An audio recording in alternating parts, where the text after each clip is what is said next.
முன்னாள் முதல்வர் திராவிட முன்னேற்ற கழகத்தினுடைய தலைவர் மரியாதைக்குரிய மஹ்மூதா ஸ்டாலின் அவர்களுக்கும் நாங்கள் கட்சியின் சார்பாக நன்றியையும் பாராட்டுகளையும் தெரிவிக்க கடமைப்பட்டனர்.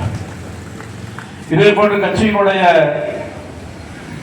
செயல்பாடுகளுக்கு வாழ்த்துக்களை கூறியிருக்கக்கூடிய அனைத்து அரசியல் கட்சியுடைய தலைவர்கள் எங்களுடைய நிகழ்ச்சிகளை எங்களுடைய செயல்பாடுகளை உடனிருந்து பாராட்டி கொண்டிருக்கக்கூடிய அனைவருக்கும் நாங்கள் வாழ்த்துகள் சொல்ல கடமைப்பட்டிருக்கிறோம், நன்றிகள் சொல்ல கடமைப்பட்டிருக்கிறோம். பொதுவா இயற்கை ஒரு நிதி இருக்கிறது. சோகமாக இருப்பவர்கள் அடுத்து வீரியமாக செயல்பட மாட்டார்கள். ஏன்னா நல்லா செயல்பட்டு இருப்பாங்க. அவங்களுக்கு ஏதாவது சின்ன துன்பமோ இடையூறோ பிரச்சனையோ அல்லது ஏதோ ஒரு சோதனை வந்துச்சு அப்படி கேட்டா அப்படியே மூளையில போய் ஓரமா உட்கார்ந்துருவான். இது மனித இயல்பு. ஏன்னா அவன் மீடியமா செயல்பட்டு இருப்பான், நல்லா பரபரப்பா இருப்பான். ஏன்னா வாழ்க்கையில இப்படி நடந்துருச்சு, அடுத்த நாள் இந்த பிரச்சனையிலிருந்து எப்படி மீள வேண்டும் என்பதை மட்டும் யோசிச்சு தன்னையே அவன் என்ன செஞ்சுக்குவான், தாழ்த்தி கொண்டு ஓரமாக உட்காரக்கூடிய நிகழ்வை தான் பார்ப்போம். இந்த இயற்கையான இயல்புக்கு எஸ்டிபி கட்சி கொஞ்சம் மாற்றமாகத்தான் எப்பொழுதுமே செயல்படும் என்பதைத்தான் இந்த 18ஆம் ஆண்டினுடைய இந்த துவக்க நிகழ்ச்சியின் மூலமாக நாங்கள் இந்திய தேசத்திற்கு சொல்லிக் கொண்டிருக்கிறோம். ஏதோ கீழக்கரையினுடைய இந்த நகரில் இந்த பகுதியிலே இந்த கூட்டம் நடக்குது அப்படிங்கிற ஒரு நினைப்பு நமக்கு வேண்டாம். இன்று காலை முதல் இந்த தேசத்தினுடைய பல பகுதிகளிலும் பல கிராமத்தினுடைய மூலைகளிலும் இந்த எஸ்டிபி கட்சியினுடைய துவக்க தின விழா நிகழ்ச்சிகள் இந்தியா முழுவதும் நடைபெற்றுக் கொண்டிருக்கிறது என்பதை நான் இங்கே உங்களுக்கு சுட்டிக்காட்ட விரும்புகிறேன். ஏன் அந்த சோகத்தை குறித்து சொன்ன அப்படின்னா, நடந்து முடிந்த தேர்தலை குறித்து இன்னும் நிறைய பேர் மீளல. 2026 சட்டமன்ற தேர்தல், அந்த சட்டமன்ற தேர்தலில் ஏற்பட்டிருக்கக்கூடிய பாதிப்புகள், விளைவுகள் அல்லது தோல்வி, அந்த நிலையிலிருந்து இன்னும் நிறைய நாம வெளியே வராத ஒரு சூழல்ல எப்படி அடுத்த விஷயத்தை யோசிக்க முடியும், எப்படி மகிழ்ச்சியா அடுத்த கட்டத்துக்கு போக முடியும், அதுதான் நான் சொல்றேன். யதார்த்தத்தில் 2026 சட்டமன்ற தேர்தலில் தமிழ்நாடு முழுவதும் எதிர்பார்த்த ஒரு அணி சேர்க்கை எப்படி இன்னைக்கு எஸ்டிபி கட்சியும் திராவிட முன்னேற்ற கழகத்தினுடைய நிர்வாகிகள் இன்னைக்கு ஒன்னா உட்கார்ந்த ஒரு நிகழ்வு பெரிய சந்தோஷமாக இருக்கிறதோ, இதை கீழக்கரையில தமிழ்நாடு முழுவதும் எதிர்பார்த்திருந்தார்கள் 2026. அப்படிப்பட்ட ஒரு வாய்ப்பு கிடைத்தது. அந்த வாய்ப்பில் எஸ்டிபி கட்சி களமாடியது. எல்லோரும் மிகுந்த எதிர்பார்ப்போடு இருந்தோம். சொல்லுவாங்கல்ல, திருமணமாகி நீண்ட காலத்திற்கு பிறகு ஒரு குழந்தை பிறந்தால் எவ்வளவு சந்தோஷம் ஏற்படுமோ, அல்லது குழந்தை உண்டாகி குழந்தை பிறந்தா அந்த குடும்பம், அந்த கணவன் மனைவி எவ்வளவு சந்தோஷப்படுவார்கள், அதுபோல அந்த சந்தோஷத்தோடு தமிழ்நாட்டு மக்கள் இருந்தார்கள். 16 வருஷம் நீங்க ஏதோ சில காரணங்களால எங்கள்கிட்ட இருந்து தப்பி போயிட்டீங்க அல்லது எங்கள்கிட்ட வர முடியல, ஆனால் இந்த முறை எங்களோடு நீங்கள் இணைந்திருக்கிறீர்கள். திராவிட முன்னேற்ற கழகத்தினுடைய அந்த கூட்டணி சேர்க்கையை பார்த்து எஸ்டிபி கட்சியில் தமிழ்நாட்டில் இருக்கக்கூடிய பெரும்பான்மை மக்கள் விரும்பினார்கள்.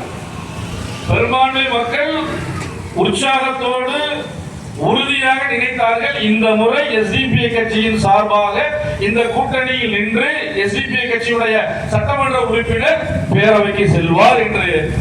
ஏனோ தோணம் என்றெல்லாம் நினைக்கல, உறுதியா நினைச்சாங்க,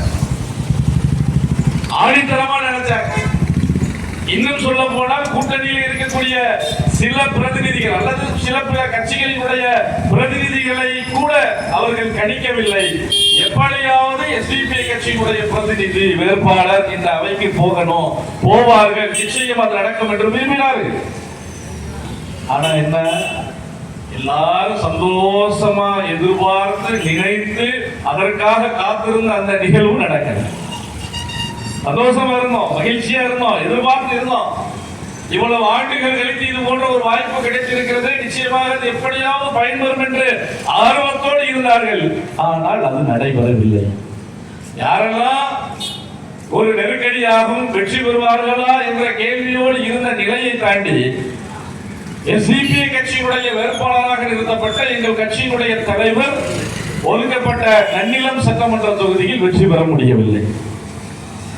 வெற்றி வாய்ப்பு இழக்கப்பட்டது. வெற்றி வாய்ப்பை இழந்து விட்டோம். எவ்வளவு பெரிய சோகம்! எவ்வளவோ வருஷத்துக்கு பிறகு கிடைச்ச வாய்ப்பும் எல்லாரும் சேர்ந்து நிக்கிறோம். இப்படி போன்ற ஒரு வாய்ப்பு கிடைக்காது, கிடைத்து விட்டது அது உறுதி என்று சொன்ன நிலையில யாருமே எதிர்பாராத விதமாக கிடைத்த அந்த தோல்வியை கண்டு நாங்கள் ஏதோ மூலையில் உட்கார்ந்து அழுது புலம்பிக் கொண்டிருப்போம் என்று நினைத்துக் கொண்டிருக்கக்கூடிய நிலையில தான் இந்தியாவினுடைய மூளை முடுக்குகள் எல்லாம் எஸ்டிபிஐ கட்சி உங்களுக்காக களமாட காத்திருக்கிறது என்று ஜூன் 21ஆம் தேதியிலே இன்று இந்திய மக்களுக்காக, தமிழக மக்களுக்காக ஒரு எதிர்கால நம்பிக்கையை நாங்கள் ஊட்டிக் கொண்டிருக்கிறோம், கொடுத்துக் கொண்டிருக்கிறோம். இதுதான் இயற்கைக்கு மாற்றம் என்று நான் சொல்கிறேன். வெற்றி தள்ளி போயிருக்கிறது. ஆனால் எஸ்டிபிஐ கட்சி வீழ்ந்து விடவில்லை. நிச்சயமாக வீரியத்துடன் களமாடி இந்த தேசத்தினுடைய அதிகாரத்தை இந்திய மக்களுக்காக எடுத்துக் கொடுப்பதில் எஸ்டிபிஐ கட்சி முன்னெப்பொழுதும் இல்லாத பாய்ச்சலோடு வரும் என்பதை நான் ஆரம்பமாக இந்த நேரத்திலே சுட்டிக்காட்டிக் கொள்ள விரும்புகிறேன். இதான் எங்களுடைய பலம். இதுதான் எஸ்டிபிஐ கட்சியினுடைய பலம் என்று நான் இங்கே சொல்ல விரும்புகிறேன். எஸ்டிபிஐ கட்சியை குறித்து குறைவாக யாரும் மதிப்பிட வேண்டாம். எங்களுடைய இலக்கு என்பது நகர்மன்றம் அப்படின்னு நாங்கள் சுருக்கிக்க விரும்பல. எங்களுடைய இலக்கு என்பது ஒன்றியம் என்று நாங்கள் சுருக்கிக் கொள்ள விரும்பவில்லை. எங்களுடைய இலக்கு என்பது சட்டமன்றம், எங்களுடைய இலக்கு என்பது மேயர், எங்களுடைய இலக்கு என்பது பாராளுமன்ற உறுப்பினர் என்று எஸ்டிபிஐ கட்சி சுருக்கிக் கொள்ள விரும்பவில்லை. அல்லது இந்த பிரதிநிதித்துவத்திலே வெற்றி பெற்றால் போதும் என்பதற்காக எஸ்டிபிஐ கட்சி உருவாக்கப்படவில்லை. 18ஆம் ஆண்டு துவக்க விழாவிலே கீழக்கரை நகரிலே உங்களோடு நேரில் பேசிக் கொண்டிருக்கக்கூடிய நான் எஸ்டிபிஐ கட்சியின் சார்பாக தமிழகம் முழுவதும் ஆளக்கூடிய மக்களுக்கு, இந்தியா முழுவதும் ஆளக்கூடிய மக்களுக்கு நான் சொல்ல விரும்பக்கூடியது, எஸ்டிபிஐ கட்சியினுடைய இலக்கு என்பது சாதாரண குறுகிய இலக்கு அல்ல. அது கவுன்சிலர், நகர்மன்ற சேர்மன் அல்லது ஒன்றியம், மேயர், எம்எல்ஏ, எம்பி என்ற சுருங்கிய நோக்கமல்ல, இலக்கு அல்ல. அதை தாண்டி இந்த தேசம் எப்படி எனக்கு முன்னால் மாவட்ட பொதுச் செயலாளர் பேசினாரோ, எனக்கு முன்னால் இங்கு பேசியவர்கள் சுட்டிக்காட்டினாரோ, இந்த நாட்டிலே நம்முடைய முன்னோர்கள் போராடி கனவு கண்ட இந்த நாட்டினுடைய மதச்சார்பற்ற அரசியல் அமைப்பு இந்திய மக்களை ஆள வேண்டும். அதுதான் எஸ்டிபிஐ கட்சியினுடைய இலக்கு. இந்த இலக்கை நோக்கித்தான் எஸ்டிபிஐ கட்சி பயணித்துக் கொண்டிருக்கிறது. அதிலே மாநில அரசியல், தேசிய அரசியல், நகர அரசியல், பகுதி அரசியல் உட்படும். அது மட்டுமே எங்களுடைய இலக்கு அல்ல. அதை தாண்டி இந்தியா முழுவதும் இந்த அம்பேத்கரினுடைய இந்தியாவினுடைய அரசியல் அமைப்பு சட்டத்தை உயிர்ப்பிப்பது, அதுதான் கட்சியினுடைய இலக்கு. அது அவ்வளவு சாதாரணம் இல்லை. எவ்வளவு பாரதூரமானது என்று உங்களுக்கு தெரியும். நாம் சொல்லி தெரிய வேண்டிய அவசியம் இல்லை. 2009 ஜூன் 21ஆம் தேதி எஸ்டிபிஐ கட்சி துவக்கப்பட்டது. இங்கு வேலையில் இருக்கக்கூடிய நகர்மன்ற நகர் செயலாளர், திமுகவினுடைய நகர் செயலாளர் பஷீராக்கா அவர்களுக்கு தெரியும். ஜூன் மாதம் எஸ்டிபிஐ கட்சி துவக்கப்பட்டது. ஆனால் ஏப்ரல் மாதத்திலேயே 2009 திராவிட முன்னேற்ற கழகத்தோடு இணைந்து எஸ்டிபிஐ கட்சி இல்ல. அப்ப நான் அந்த கட்சியினுடைய பாராளுமன்ற தேர்தலுக்காக பல இடங்களிலே பிரச்சாரங்களை மேற்கொண்டிருக்கிறேன். அன்றைய சிவகுமார் என்று அழைக்கப்படக்கூடிய ஜே.கே. ரித்தீஷ் அவர்களுடைய அந்த பிரச்சாரத்திற்காக, தேர்தலுக்காக காக்காவோட பல இடங்களில் நான் பிரச்சாரத்திற்கு போயிருக்கேன். எப்படி அமைது பாருங்க. திமுகவோட இருக்கணும்னு எல்லாம் விரும்பணும். ஆனா கட்சி ஆரம்பிச்சு ஒரு 17 வருஷம் கழிச்சு 18ஆவது வருஷத்துல இப்படி இணையணும் அல்லது இப்படி இருக்கணும்ங்கிற மாதிரி விதி நம்மை சேர்த்து வைத்திருக்கிறது. இப்ப இந்த ஒரே மேடையில 17 வருஷத்துக்கு பிறகுதான் நானும் காக்காவும் போறேன். அங்கங்க நின்றுருக்கும். அது வேற. கட்சி துவக்கப்படாத நாள்ல காக்காவோட இருந்த நான், திராவிட முன்னேற்ற கழகத்திற்காக பிரச்சாரம் செய்த நாங்கள் 17 வருடம் கழித்த நிலையில நீங்க என்ன செஞ்சுட்டு இருக்கோம்? ஒன்றாக ஒரே நிலையில நாங்க நின்றுட்டு இருக்கோம். எஸ்டிபி கட்சியினுடைய இந்த இலக்கை நாம் புரிந்து கொள்ள வேண்டும். ஏன்னா இந்தியா முழுவதும் குறிப்பாக இஸ்லாமியர்கள், ஒடுக்கப்பட்ட தலித் இன மக்கள், ஒடுக்கப்பட்ட பழங்குடியின மக்கள், ஒடுக்கப்பட்ட மலைவாழ் மக்கள், ஒடுக்கப்பட்டுக் கொண்டிருக்கக்கூடிய இடைசாதியினர் என்று சொல்லக்கூடிய அனைத்து சமூக மக்கள் இந்தியாவில் அச்சத்தோடு வாழ்ந்து கொண்டிருக்கிறார்கள் என்பது யாருக்கும் எந்த மாற்று கருத்து கிடையாது. தேசிய அளவில், இந்திய அளவில் எந்த ஆட்சி வந்தாலும், எத்தகைய அதிகாரிகள் வந்தாலும் இந்த மக்கள் பாதிக்கப்படுவதை யாராலும் தடுத்து நிறுத்த முடியவில்லை என்பதில் யாருக்கும் எந்த மாற்று கருத்தும் கிடையாது. கூடுதலாக எஸ்டிபி கட்சி முன்வைக்கக்கூடிய அந்த செயல்திட்டம் என்னவென்றால், இஸ்லாமியர்களை கண்டுகொள்வதற்கு இன்று யாருமே தயாரில்லை. 1992 இந்தியா முழுவதும், உலகம் முழுவதும் ஒட்டுமொத்த மக்களும் பார்த்துக் கொண்டிருக்க நிலையில் இடித்து தரைமட்டமாக்கப்பட்ட பாபர் மசூதியினுடைய இடிப்புக்கு பின்னால் 2002 இன்றைய பிரதமராக வாய்ச்சவடால் விட்டுக் கொண்டிருக்கக்கூடிய நரேந்திர மோடி அவர்களுடைய தலைமையில் இயங்கிய குஜராத்தினுடைய அந்த முஸ்லிம் இன படுகொலைக்கு பின்னால் இந்தியாவில் வாழ்ந்து கொண்டிருக்கக்கூடிய இஸ்லாமியர்களுக்கு அச்சம் மேலும் அதிகரித்துக் கொண்டிருப்பதை யாராலும் மாற்ற முடியாது. யாருக்கு எந்த மாற்று கருத்தும் இல்லை. அப்பட்டமான இனப்படுகொலைகள் நடந்து கொண்டிருக்கிறது. அப்பட்டமான சதி, சட்ட விரோதம், சட்ட மீறல்கள் நடந்து கொண்டிருக்கிறது. இப்படிப்பட்ட நிலையில் இஸ்லாமியர்களை, முஸ்லிம்களை பாதுகாப்பதற்கு யார் உடனே இருக்கிறார்கள்? இந்தியாவிலே இந்த மக்களை, இஸ்லாமியர்களை, தலித்துகளை, ஒடுக்கப்பட்ட மக்களை, கிறிஸ்தவர்களை யாரால் பாதுகாக்க முடியும்? கேள்விகள் குவிந்து கொண்டே இருக்கிறது. 10, 100, 1000 என்ற கேள்விகள் குவிந்து கொண்டிருக்கிறது. ஆனால் அந்த கேள்விகளுக்கு பதில் சொல்வதற்கு இந்தியாவிலே இந்திய அரசியல் கட்சிகள் தயாரில்லை. அந்த நிலையில் உருவாக்கப்பட்டதுதான் social democratic party of India. எல்லாரும் நினைச்சு பார்ப்போம். மீண்டும் நான் கேட்கிறேன், மீண்டும் நான் முன்வைக்கிறேன். நான் சுட்டிக்காட்டிய 1992 2002 அல்லது அதற்கு முந்தைய நிகழ்வுகளோ, 2000க்கு பிறகு நடக்கக்கூடிய நிகழ்வுகளோ, இன்றைய தினம் வரை இஸ்லாமியர்கள் மீது, கிறிஸ்தவர்கள் மீது, ஒடுக்கப்பட்ட மக்கள் மீது, இடைசாதி மக்கள் மீது தொடுக்கப்படக்கூடிய இந்த தாக்குதல்களை தப்பி கேட்டு அவற்றை தடுத்து நிற்பதற்கு இந்தியாவில் இருக்கக்கூடிய எந்த கட்சிக்கு துணிவு இருக்காது. தேசிய அளவில் இயங்கிக் கொண்டிருந்த கட்சிகளுடைய நிலை இப்பொழுது பேசுறாங்க. காங்கிரஸ் அவர்களை பாதுகாத்துக் கொள்வதற்கு அவர்கள் இன்று தடுமாறி கொண்டிருக்கிறார்கள். காங்கிரஸை காப்பாற்ற வேண்டிய நிலையில இருக்கு. காங்கிரஸை காப்பாற்றாது. எதார்த்தம் என்னன்னா, இன்னைக்கு காங்கிரஸை யார் காப்பாற்றுவோம்? பகுஜன் சமாஜ் பார்ட்டி என்று மாயாவதியை முன்னிறுத்தினார்கள். எங்கே இந்த பகுஜன் சமாஜ் பார்ட்டி? சொல்லுங்க பார்ப்போம். பிஎஸ்பி என்று வேண்டால் அந்த 3 எழுத்து இருக்கிறது வெளியே. அந்த பகுஜன் சமாஜ் பார்ட்டி என்று சொல்லக்கூடிய கட்சியினுடைய மாயாவதி எங்கே இருக்கிறார்? அந்த கட்சியினுடைய நிலைப்பாடு, செயல்திட்டம் எங்க? இந்திய அரசியல் நிலைப்பாடுகள்ல அந்த கட்சி எங்க இருக்குது? தேசிய அளவில் செயல்பட்டுக் கொண்டிருக்கக்கூடிய செயல்பட்ட சமாஜ்வாதி பார்ட்டி என்று சொல்லக்கூடிய இந்த கட்சி இப்பொழுது என்ன செய்து கொண்டிருக்கிறார்? உத்தரப்பிரதேசத்திலே முடங்கி இருக்கு. 2 அவ்வளவுதான். நான் சொன்ன 2 கட்சியும் உத்தரப்பிரதேசத்தில் இருக்கு. மாநில தேர்தல்கள், மாநில நிலைப்பாடுகள் வரும்பொழுது இந்த கட்சிகள் உயிர் பெறும். தேர்தல் முடிந்த பிறகு இந்த கட்சிகள் எங்க இருக்குது என்று தெரியாது.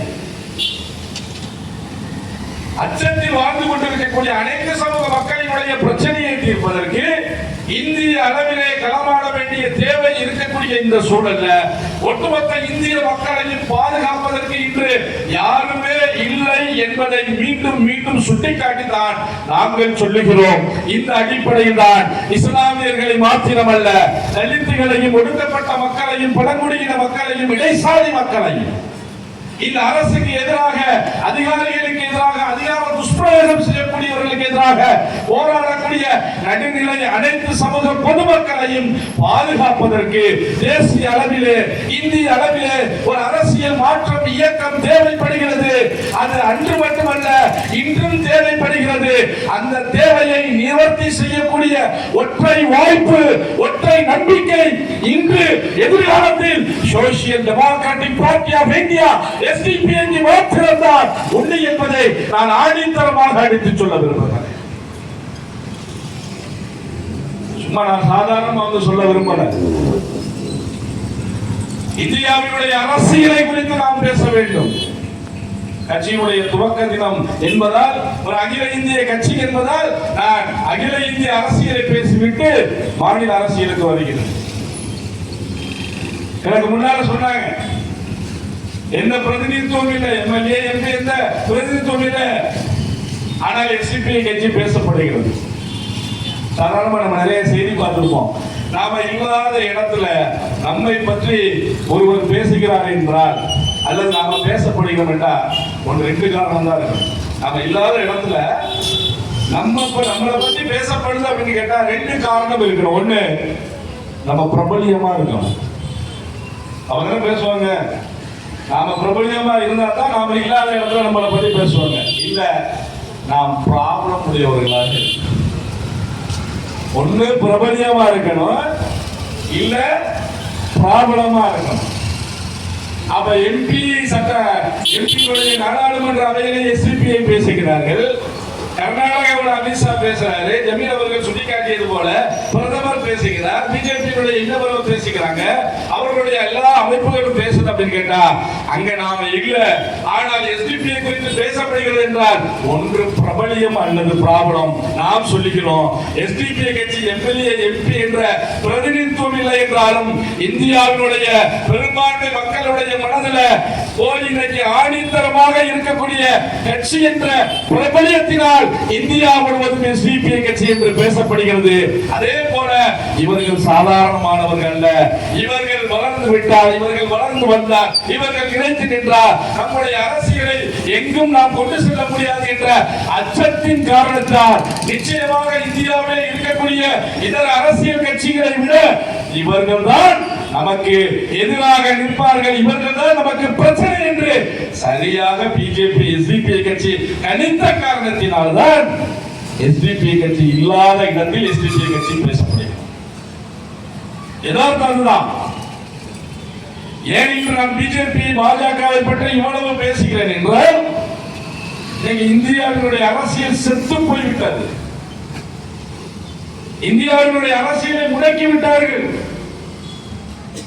பாஜக 2014 12 வருடத்திற்கு முன்னால் அவர்கள் ஆட்சி அரியணை ஏறும்போது அவர்கள் முன்வைத்த முழக்கம், அவர்கள் சொன்ன செயல் திட்டம் என்னவென்றால் காங்கிரஸ் இல்லாத இந்தியா.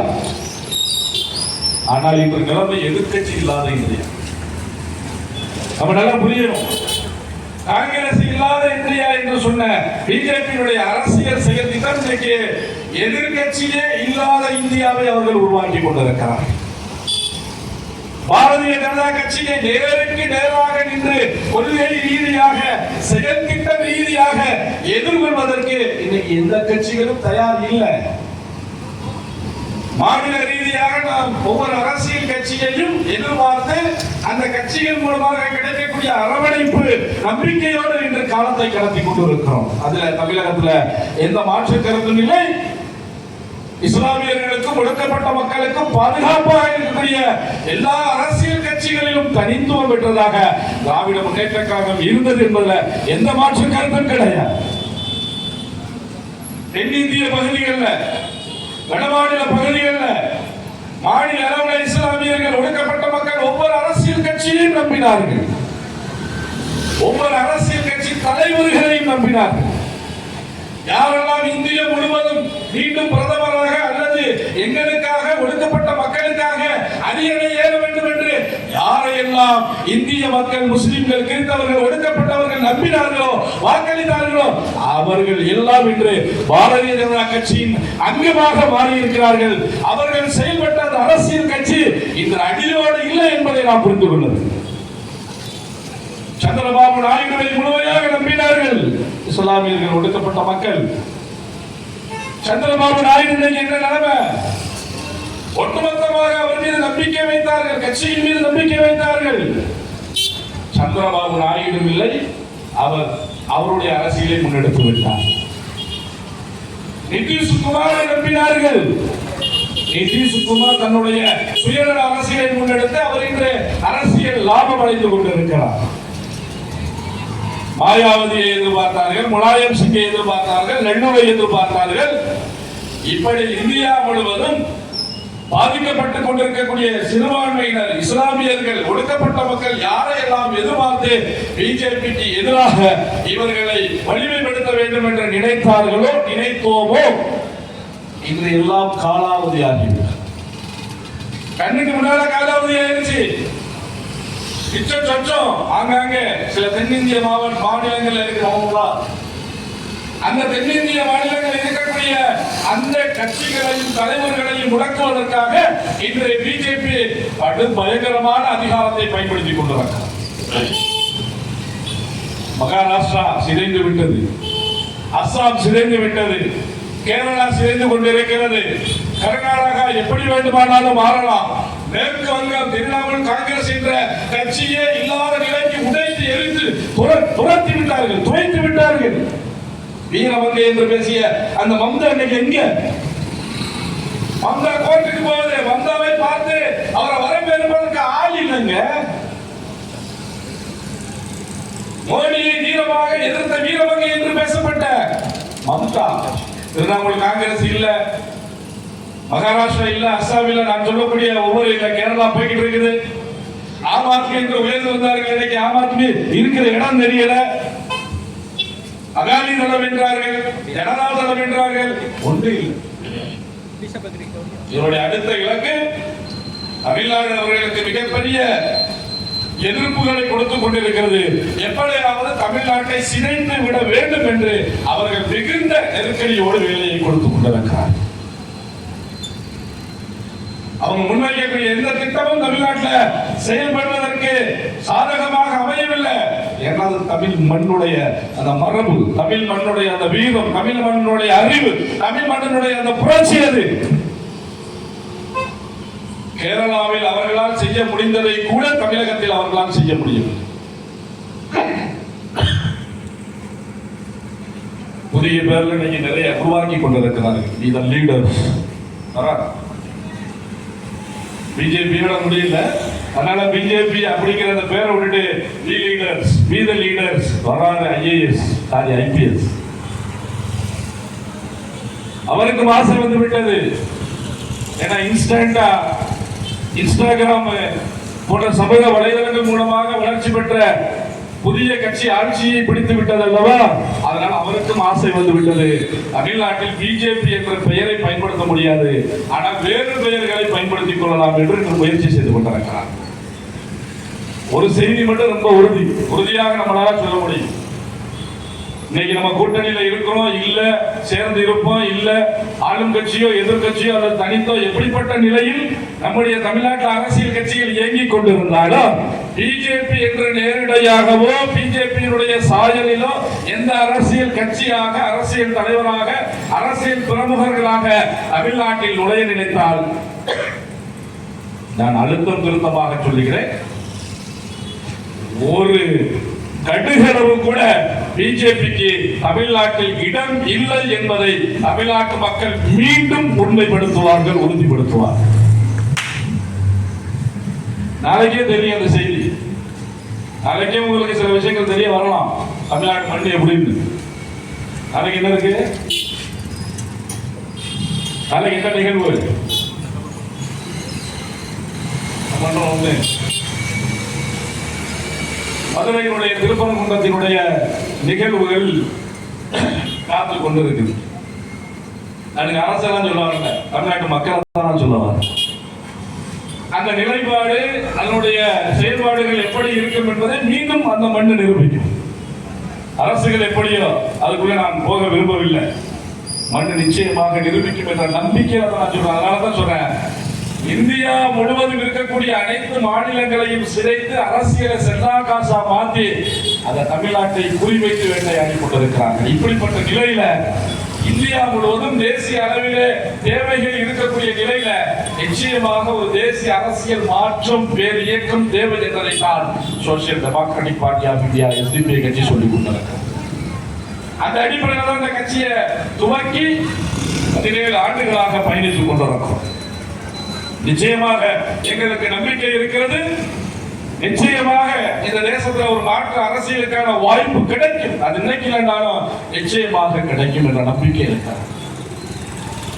85ல ஜனசங்கமாக இருந்து பாரதிய ஜனதா கட்சியாக பரிணாமம் எடுத்து போட்டியிட்டு ஒரு இடங்களை வெற்றி பெற முடிந்த பிஜேபி தான் 2014ல கிட்டத்தட்ட 283 தொகுதிகளை பிடிப்பதற்கான சாத்தியமாக மாறியது.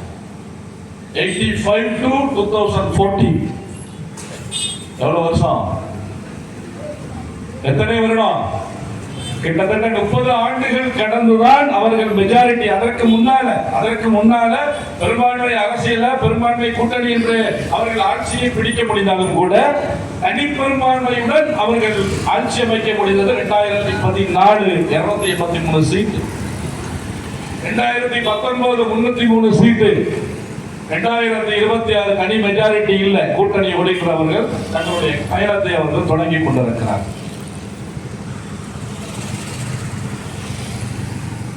அரசியல் சூழலுக்கு ஏற்ப தங்களை தயார்படுத்திக் கொண்டு இன்னைக்கு ஒட்டுமொத்தமாக மதசார்பற்ற அரசியலை இல்லாமல் ஆக்குவதற்காக செயல்பட்டுக் கொண்டிருக்கக்கூடிய இந்த பிஜேபியினுடைய அரசியலை புரிந்து கொண்டு தேசிய அளவிலே ஒரு அரசியலை செய்ய வேண்டும் என்பதைத்தான் நாங்கள் சொல்லிக் கொண்டிருக்கிறோம். அந்த அடிப்படையில் வரக்கூடிய காலங்கள் நிச்சயமான ஒரு மாற்றத்திற்கான காலமாக அமையும். அது இந்த துவக்கத்தின விழாவில் எல்லா மக்களுக்குமான செய்தியாக நான் முன்வைக்கிறேன். நிச்சயம் எங்களுக்கு நம்பிக்கை இருக்கிறது. 17 வருடம் இந்த கட்சியில் பயணித்துக் கொண்டிருக்கிறோம். ஒருவேளை SDP இல்லை என்றால் எங்களுடைய வாக்கு வேற கட்சிக்கு தான், வழி இல்லை. SDP என்று துவக்கப்பட்டதால் தான் எங்களுடைய வாக்குகள் SDP கட்சிக்கு இருக்கிறது ஒழிய SDP கட்சி என்று துவக்கப்படாவிட்டால் நான் உறுதியாகவே சொல்றேன், பெரும்பான்மை வாக்குகள் திராவிட முன்னேற்ற கழகத்துக்கு அப்படிங்கிறதுல எந்த மாற்று கருத்தும் இல்லை. இருக்கக்கூடிய நிலையை அனுசரித்து மாநில அளவிலான பிரச்சனைகளை தாண்டி தேசிய அளவில் இஸ்லாமியர்கள் பாதுகாக்கப்பட வேண்டும், தேசிய அளவில் தலித் மக்கள் பாதுகாக்கப்பட வேண்டும், தேசிய அளவில் ஒட்டுமொத்த மக்களுக்குமான தீர்வு தேவை என்ற நிலையில் தான் தேசிய அரசியல் கட்சியை முன்னெடுத்து நாங்கள் பயணித்துக் கொண்டிருக்கிறோம். 2009 சொன்னோம், எப்படியாவது பிஜேபி வரவிட்டு விடக்கூடாதுன்னு சொன்னோம். வந்துட்டான் 2014 வந்ததற்கு பிறகு சொல்லிக் கொண்டிருக்கிறோம், அவர்கள் மீண்டும் வெற்றி பெற்று விடக்கூடாது. ஆனால் முடியவில்லை. 30 வருடங்களாக 15 வருடங்களாக நாம் என்ன சொல்லிக் கொண்டிருக்கிறோமோ அது எல்லாம் நடந்துருச்சு. இஸ்லாமியர்கள் அச்சப்பட்ட எல்லாமே நடந்து முடிஞ்சிருச்சு. தலித் மக்கள் அச்சப்பட்ட எல்லாம் நடந்துருச்சு. ஒடுக்கப்பட்ட மக்கள் அச்சப்பட்ட எல்லாம் நடந்துருச்சு. இன்னும் என்ன நடக்குது இந்தியாவில்? இஸ்லாமியர்கள் அச்சப்பட்ட ஒரே ஒரு விஷயம் தான் நடக்கல. அபிஷியலா இந்தியாவில் வாழக்கூடிய இஸ்லாமியர்கள் 2ஆம் தர குடிமக்கள் என்று அப்படி மட்டும் சொன்னது. இஸ்லாமிய பெரும்பான்மை மக்கள் புரிந்து கொள்ள வேண்டும். இஸ்லாமியர்களுக்கு எதிராக தமிழ் இந்தியாவில் எல்லாமே நடத்திருச்சு பிஜேபி. அபிஷியலா இல்ல, அவ்வளவுதான். இந்தியாவில் நீங்க செகண்ட் சிட்டிசன்ஷிப், நீங்க 2ஆம் தர குடிமக்கள் தான் என்று அதிகாரப்பூர்வமாக சொல்லல. ஆனா இன்னைக்கு அரசியல்வாதிகள் அதை செயல்படுத்திக் கொண்டிருக்கிறார். என்ன வேணும்? சிஏனா என்ஆர்சினா என்பிஆர்னா அதுக்கு முத்தலாக்கு தடை சட்டம், அதுக்கு முன்னாடி அடித்து கொள்ளலாம் இனப்படுகொலைகள். ஒவ்வொரு மாநில அரசும் அதனுடைய அமைச்சர்களை வச்சு மதரசாவை க்ளோஸ் பண்றான், கல்வியை க்ளோஸ் பண்றான், இஸ்லாமியர்களுடைய அடையாளத்தை எடுக்கிறான், புல்டோசர் கொண்டு வீட்டை இடிக்கிறான், இஸ்லாமியர் என்று சொல்லாதங்கிறான், தொழாதங்கிறான், குர்பானிக்கு தடை அடிக்கிறான். இந்தியாவில் இஸ்லாமியர்களுக்கு என்ன மத சுதந்திரம் இருந்ததோ அத்தனை மத சுதந்திரங்களும் இன்று பறிக்கப்பட்டு விட்டது. இல்ல, இஸ்லாமியர்களுக்கு இந்தியாவில் என்ன அடையாளங்கள் இருந்ததோ அந்த அடையாளங்கள் எல்லாம் இன்று பறிக்கப்பட்டு விட்டது. இல்ல, இந்தியாவில் இந்திய அரசியல் அமைப்பு சட்டம் இஸ்லாமியர்களுக்கு கொடுத்த உரிமைகள் எல்லாம் இன்று பறிபோய் விட்டது. இன்னும் என்ன நடக்கணும்? நீ இந்த நாட்டினுடைய முதல் குடிமகன் இல்லை, அது மட்டும்தான் பெண்டிங். பொது சிவில் சட்டம்லாம் யாரும் கேட்டாங்க, ஆல்ரெடி அது நடப்புல இருக்கு. வெளிப்படையா அறிவிக்கலையே ஒழிய பொது சிவில் சட்டம் ஒன்று சொன்னாங்க, அது நடக்கலையே அப்படிங்கிற மாதிரி நீங்க நினைச்சாதீங்க. ஆல்ரெடி அது நடப்புல ஒவ்வொரு மாநிலங்களிலும் நடப்பில் இருந்து கொண்டிருக்கிறோம். இந்த 2028 வரக்கூடிய நாடாளுமன்ற தேர்தலுக்கு பிறகு அவர்கள் முன்வைத்திருக்கக்கூடிய ஒற்றை கோரிக்கை முழக்கம் ஒரு நாடு, ஒன் நேஷன். என்னது? ஒரே நாடு ஒரே கொள்கை. One nation one culture. ஒரு நாடு ஒரே கலாச்சாரம். அவ்வளவுதான். என்ன செய்ய போகிறோம்? ஒடுக்கப்பட்டு பாதிக்கப்பட்டுக் கொண்டிருக்கக்கூடிய ஒட்டுமொத்த பெரும்பான்மை சமூக மக்களுக்கு எதிராக இழைக்கப்பட்டுக் கொண்டிருக்கக்கூடிய இந்த அரசியல் ரீதியான மத சார்பு அநியாயத்தை எப்படி தட்டி கேட்க போகிறோம், அல்லது இழந்த உரிமைகளை எப்படி நாம் மீட்டெடுக்க போகிறோம்? ஆயிரம் கேள்விகளை எஸ்டிபி கட்சி முன்வைக்கிறார். யார் மீட்டு தருவார்கள்? நாம தான் கேள்வி கேட்கணும். எப்படி மீட்க போகிறோம், அல்லது யார் மீட்டு தருவார்கள்? இது ரெண்டுக்கும் உங்களிடத்துல பதில் இருந்தால், உங்ககிட்ட மட்டும் நான் சொல்லல, இதை கேட்டுக்கொண்டிருக்கக்கூடிய நான் ஆரம்பத்தில் சொன்ன மாதிரி தமிழ்நாட்டு மக்கள், இந்திய மக்கள், இது ரெண்டுக்கும் பதில் இருந்தால் அதை நோக்கி நாம வேகமாக முன்னேற வேண்டிய அவசியம் இருக்கிறது. இந்த ரெண்டுக்கு பதில் இல்லை என்றால் நான் ஒன்றை சொல்லுகிறேன், தன்னெழுச்சியாக ஒரு மாற்று அரசியல் பேரியக்கம் தேவை. அதை எஸ்டிபி கட்சி முன்வைக்கிறார். அவ்வளவுதான். கட்சியினுடைய நோக்கம் இதுதான், கட்சியினுடைய இலக்கு இதுதான். எஸ்டிபி கட்சியுடைய தேசிய தலைவர் பிரதமராக வேண்டும் என்ற ஆசையில் கட்சி துவக்கப்படவில்லை. ஒரு வருஷம் அவர் ஜெயிலில் இருந்து வந்திருக்கிறார்.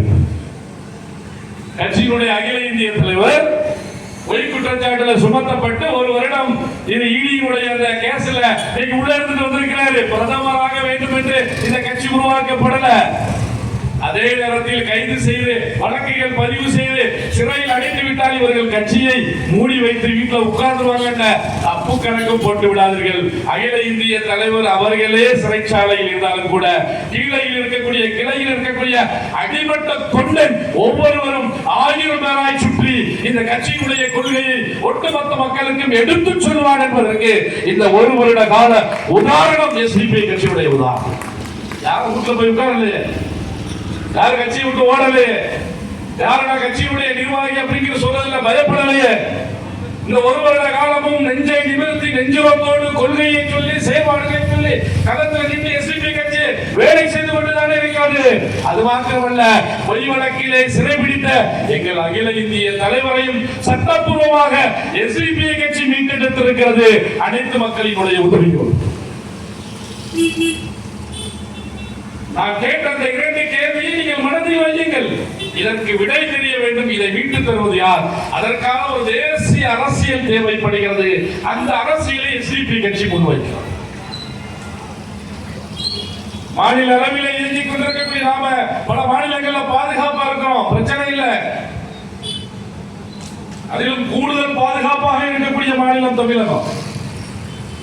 தமிழகத்தில் எந்த அரசியல் கட்சி ஆட்சிக்கு வந்தாலும் பெரும்பான்மை பாதுகாப்போடு இஸ்லாமியர்கள் ஒடுக்கப்பட்ட மக்கள் மேக்சிமம் பாதுகாப்போடு இருப்பாங்க. அண்ணா திராவிட முன்னேற்ற கழகமே ஆட்சிக்கு வந்தாலும் பிஜேபியோட இணைந்து அண்ணா திராவிட முன்னேற்ற கழகமே ஆட்சியில் இருந்தாலும் கூட எதிர்நிலையில எதிர்த்து நிற்பதற்கு திராவிட முன்னேற்ற கழகம் உட்பட பல அரசியல் கட்சிகள் இருப்பதால இங்க பயம் இல்லாத பெரும்பான்மை பாதுகாப்போடு இருக்கக்கூடிய வாய்ப்பு இருக்கிறது. ஆனால் இந்த பெரும்பான்மை பாதுகாப்பு என்பது எவ்வளவு காலம் நிலைத்து நிற்கும் என்பதற்கு எந்த உத்தரவாதமும் கிடையாது. என்னென்ன எல்லா அரசியல் கட்சிகளையும் முடக்குகிறார்களே, நான் சொன்னேன் திரிணாமுல் காங்கிரசுடைய மம்தா, அதே மாதிரி இரும்பு பெண்மணியாக இருந்த மம்தா போல தமிழகத்தினுடைய முதல்வராக இருந்த மு.க. ஸ்டாலின் அவர்களையும் முடக்குவதற்கும் திமுகவை முடக்குவதற்கும் தான் இன்று பிஜேபி கங்கணம் கட்டிக் கொண்டிருக்கிறது. ஒருவேளை இது போன்ற நெருக்கடிகளும் இடர்பாடுகளும் ஏற்பட்டு அப்படின்னு கேட்டா நாம் கலந்து ஒதுங்கி உட்கார்ந்து விடக் கூடாது என்கிற நிலையில் தான் ஒரு மாற்று அல்லது ஒரு அரசியல் நிலைப்பாட்டோடு தொடர்ந்து பயணிக்க வேண்டும் என்பதை எஸ்டிபி கட்சி வலியுறுத்துகிறார். புதிய அரசியல் கட்சி தமிழக வெற்றி கழகம் ஆட்சியில் இருக்கிறது.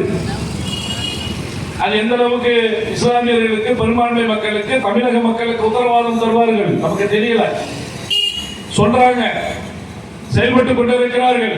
இருந்தாலும் நம்ம போக போக தான் பார்க்க முடியும்.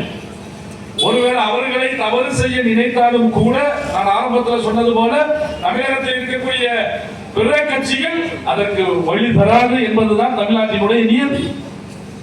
அதிலும் கூடுதலாக பலமான எதிர்கட்சியாக திராவிட முன்னேற்ற கழகம் இருப்பதால் அதற்கான வாய்ப்பு மிகவும் குறைவு. ஆனா எத்தனை காலம் இப்படி இல்லை, ஏதாவது நடந்துரும், யாராவது செய்வாங்க, இப்படிதான் போகணுங்கிற மாதிரி மனநிலை இருந்தால் அது மிகப்பெரிய ஒரு கேள்வியை நம்மளுக்கு உண்டாக்கும். அப்படிங்கிறது தான் இந்த துவக்கத்தின நிகழ்ச்சியில எஸ்டிபி சார்பாக நான் உங்களுக்கு முன்வைக்கிறோம். இப்படி நீண்ட இலக்கோடு, பெரிய லட்சியத்தோடு தொடங்கப்பட்ட எஸ்டிபி கட்சி 17 வருடம் பட்ட பாடுகள் கொஞ்சம் நஞ்சம் அல்ல. அது உங்களுக்கு தெரியும், எல்லாருமே சொன்னாங்க. எவ்வளவு அவமானம், எவ்வளவு விமர்சனம், எவ்வளவு கைது, எவ்வளவு வழக்குகள், எவ்வளவு பிரட்டன், எவ்வளவு பயமுறுத்தல், அச்சுறுத்தல், எவ்வளவு தடைகள், அனைத்தையும் கடந்துதான் அனைத்தையும் கடந்து வந்து நிற்கிறோம். இந்த 17 வருடம் முடிந்து 18வது வருடத்தை எல்லாரும் டீனேஜோட தான் ஒப்பிடுறாங்க. இங்க கூட பேசுறாங்க, இது ஒரு டீனேஜ் பருவம். 14 இருந்து துவங்கக்கூடிய இந்த டீனேஜ் பருவத்தில் எஸ்டிபி கட்சி அடி எடுத்து வைத்திருக்கிறது என்று சொல்லுகிறார்கள். இது சாதாரணமான டீனேஜ் பருவம் இல்லை.